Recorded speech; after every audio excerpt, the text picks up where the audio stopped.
O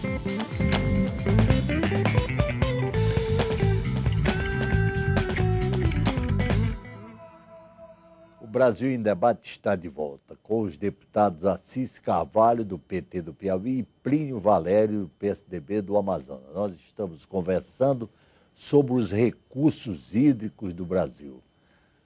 Deputado Plínio Valério, a sua ideia a respeito da participação do governo na utilização desses recursos hídricos, como conseguir os recursos? Recursos financeiros, né? Porque já estão cobrando água, começaram a cobrar água de superfície de poço artesiano, que no Amazonas antes não se cobrava. E já existe um plano também, um projeto, o governo já monitora a entrada de água, né, nas bacias. Hoje o governo tem um projeto, é financiado algumas instituições aí, que ele sabe o quanto entra na bacia e quanto está saindo lá no Rio Grande do Sul, em Santa Catarina. Antes de responder, Tarcísio, só para ver como realmente precisa de uma coisa, uma distribuição mais justa que o deputado fala, no Amazonas, em 2011, nós tivemos 43 municípios que decretaram estado de emergência ou calamidade pública pela enchente. Nenhum por seca. Nenhum por seca. Você vê como tem no lugar que tem pouco no outro. Então, realmente, essa política de integrar, de ficar beneficiando todo mundo é justa. Eu acho que o governo, se você pegar na literatura agora, vai ver uma série de projetos, uma série de programas que estão tratando desse assunto. Mas, praticamente, na prática, o que chega para nós, a gente tem que estar preocupado é com essa questão da distribuição, tá certo? Esses recursos, eu não sei, realmente eu não sei para onde vão esses recursos e como eles são distribuídos. Eu sei que a ANA é que está controlando isso, que cuida desse setor, mas não é suficiente, porque, veja bem, o país é um continente. Eu estou te dando esse exemplo do Piauí, te dou do Amazonas. Nós não podemos tratar uma coisa de Brasília. Você não pode criar uma política em Brasília. Você tem que ver a característica de cada estado, de que forma esse bem natural, que é do Brasil, da Amazônia, pode chegar aos outros estados. Eu te dei o exemplo de 43 municípios, quantos no Nordeste foram decretados pela seca, por causa da seca? E nós não temos problema de seca. Gera alguma calamidadezinha aqui, mas o problema nosso é enchente. Então chegou a hora do governo, mas com firme pulso, com políticas cristalinas, que chegam, que traduzam. Se para a gente que está lidando com isso é difícil, né, ficar memorizando tantos projetos, tantas nomenclaturas, tu imagina para a população normal. Então, acho que falta uma coisa mais nítida, mais cristalina, mais transparente. E a Eletrobras está se voltando agora para a região amazônica para fazer usinas, né? Porque é lá que está, o grande manancial é lá. Não é só no Rio Madeira, não. Tem mais, Xingu. Xingu, aqui já perto aqui, mas nós temos, por exemplo, o rio de onde eu vim, o Juruá, que tem algumas quedas d'água. Você tem o Madeira, você tem o Purus. O próprio Rio Negro, que é um rio já, né, que encontrou o seu seio, dá para você fazer. E a gente, da Amazônia, o que a gente quer é isso, é evoluir, é desenvolver, que volta àquela questão da Zona Franca, que é uma questão complicada. E a gente tem que usar o que tem. O gás passa por lá e ninguém usufrui. A água, nós temos cidades que têm problema da água potável, que fala com tanta água, rodeada de água, a gente tem problema. Falta uma política transparente, cristalina. Quanto se gasta aqui, quanto se arrecada aqui, como é que vai ser isso? Que traduza para a população, tá certo? Repito, para nós tem sido difícil, imagina para a população entender tanta questão que envolve, porque a gente fala, a água não acaba, acaba, né? Do 100% de água que tem na Terra, só 3% está disponível, 3%, e desses 3%, só 15%, né, é água de superfície. Então, quer dizer, é um bem que logo, logo vai dar problema. Os recursos são finitos. Finitos, né? Mas lá no infinito, de 100%, só 3% se usa. Agora, deputado Assis Carvalho, o que o Congresso, qual a contribuição que o Congresso pode dar para resolver esse problema, para conseguir recursos?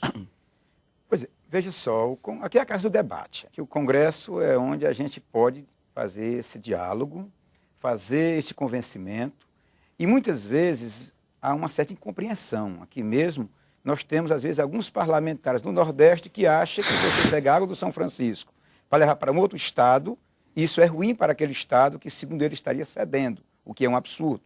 Né? Nós temos feito esse debate. Agora, é preciso, sem sombra de dúvidas, ter prioridade. A questão da água tem que ser uma prioridade nacional. Eu sei que este país tem tantos problemas históricos. Tem que ter a prioridade da educação, tem que ter a prioridade da saúde, precisa a questão das infraestruturas das estradas, é preciso imaginar tantas coisas a ser feitas, mas é preciso chegar uma hora de compreender que a maior riqueza de um povo tudo está ligado a essa riqueza, é a água. Sem água não há vida. E é preciso que a gente distribua essa água por todo o país. E aí E o precisa... país também não utiliza a água para o transporte fluvial, que é mais barato ainda. Muito mais barato. Aí é outro debate que eu me preocupo muito nesse país, tanto o Mas fluvial tem tanta água Mas como o isso, ferroviário. mas isso é extremamente importante. Então, isso é um debate que precisa ser feito. E tem uma outra questão que foi bem colocada, e tem que colocar isso como a prioridade das prioridades, a questão da água, e isso é urgente, né? Que é também a questão da nossa rede de saneamento. Hoje você termina jogando muitas vezes esgoto lá dentro de um rio, que lá mais embaixo você quer utilizar essa água para transformá-la em água potável, é muito mais caro fazer isso. Depois você contamina lá em cima no rio, do que se nós pudéssemos tratar esta água potável sem a contaminação anterior. Falo de água potável. Agora, quando você fala na questão do transporte fluvial, quando você fala da questão da geração de energia, quando você fala exatamente nessa questão da irrigação, como também da água potável, isso é um debate muito amplo, muito grande e que é preciso priorizar recursos para isso. E nós, enquanto parlamentares, esse é um debate que eu compreendo que não tem conflito de quem é oposição nem situação. Eu acho que é um debate que unifica muito mais... É questão de Estado. Que é uma né? questão de Estado. Isso aqui perpassa qualquer governo.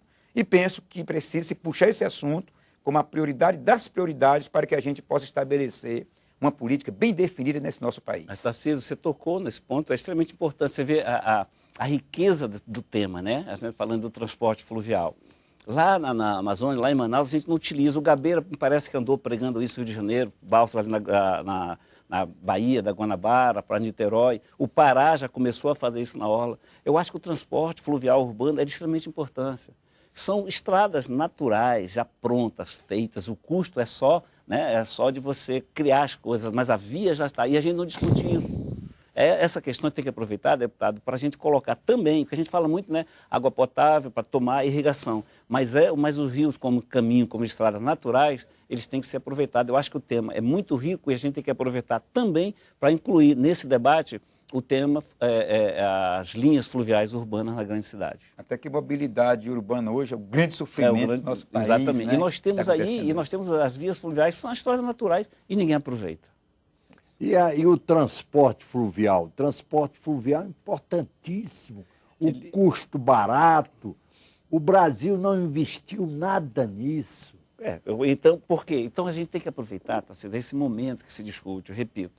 Só para beber água, não. Só para irrigar, não. Também como meio de transporte. A gente tem que aproveitar esse tema que é muito rico e tentar, de alguma forma, colaborar com isso. Né? Agora, de onde virão os recursos, vai surgir do debate. De como vão ser empregados, vão surgir do debate. Eu acho que o tema água, ele é tão... porque sem água não há vida, você falou. E a água não tem. A água, elas irrigam a floresta, né? As plantações, a vida, quer dizer. E a gente fica deixando para depois. Comida, tudo é água. E você fica deixando para depois. Não tem mais depois. As gerações que virão após nós não vão nos perdoar se a gente não tratar desse tema agora. Poço artesiano, Manaus, é cheio. Você cava, você encontra. 5 metros você encontra. Mas estabelece 30 metros. Mas tem poço demais. Já vai comprometer o lençol freático. Porque todo mundo tira, cava aqui, já tem seu poço, cava aqui. Agora que começaram a cobrar. Então, se cada um fizer a bel prazer, a gente vai acabar comprometendo o lençol freático. Quando você tem o poço, mesmo que você tenha quantidade de água subterrânea, você está fazendo outra agressão ao meio ambiente, porque para tirar a água subterrânea você tem que utilizar energia. Para gerar energia, você está agredindo o meio ambiente também, até porque as energias renováveis, lamentavelmente, estão muito tímidas, que é a eólica, que é a solar. Hoje, praticamente, a energia que mais se usa é a hidrelétrica, é a termoelétrica. 95% da energia do país é gerada por água. É gerada por água e é um modelo de utilização que a gente sabe que é muito agressivo também. Então, é tudo isso que tem que ser discutido. Se a gente não faz esse debate amplo, esse debate bem feito, a gente pode pagar alto por isso. E tem mais. Além de utilizar as águas existentes, nós temos que pensar cada vez mais nas cidades sustentáveis, na reutilização da água. É preciso que esse debate vá para dentro da universidade, vá lá para a escola. Eu acredito muito na questão da educação. Se você começa a fazer um debate com a criança lá no início dos seus estudos, você facilita muito mais para as gerações futuras ele fazer, obviamente, projetos, fazer compromissos com a proteção do meio ambiente, tendo a questão da água, da segurança hídrica como centro do debate. A Agora, esse reutilização- ano, o país teve problema com os reservatórios e teve de utilizar as hidrelétricas, as termoelétricas, As termoelétricas, exatamente. Mas, ó, que são caras porque consomem óleo combustível, que é um insumo caríssimo. essa né? questão ambiental, quando ele fala reutilizar, a gente nem aprendeu a usar ainda. Nós não verdade. estamos nem usando a água direito. Como é que a gente vai aprender a reutilizar? Então, eu acho que, por isso que eu digo que é primordial. Essa questão ambiental, que deve ser levada em consideração, claro, né? É claro, eu gosto disso. Mas, olha, Belo Monte, por exemplo, não é área indígena, mas tem índio. Quer dizer, aí começam os problemas. São 15, 14 ações na justiça. Então, quer dizer, o país não pode também ficar atravancado, ficar paralisado por algumas questões que se pode resolver.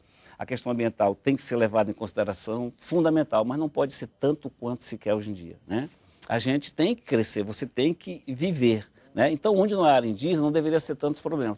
Essa questão, viu, deputado, essa insegurança jurídica tem sido o grande problema da gente conseguir mais hidrelétricas. Tem sido. Ninguém quer investir, todo mundo tem medo, o custo é X, acaba 3X, tudo pela insegurança jurídica. Eu acho que é um tema que também tem que ser abordado. Agora, como falo, é rico, é muito vasto, né? Agora, nosso tempo Já está foi, pois é. esgotado.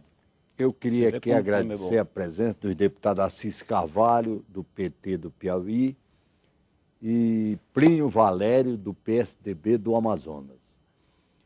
O Brasil em Debate termina aqui. Eu sou Tarcísio Holanda e espero você no próximo programa.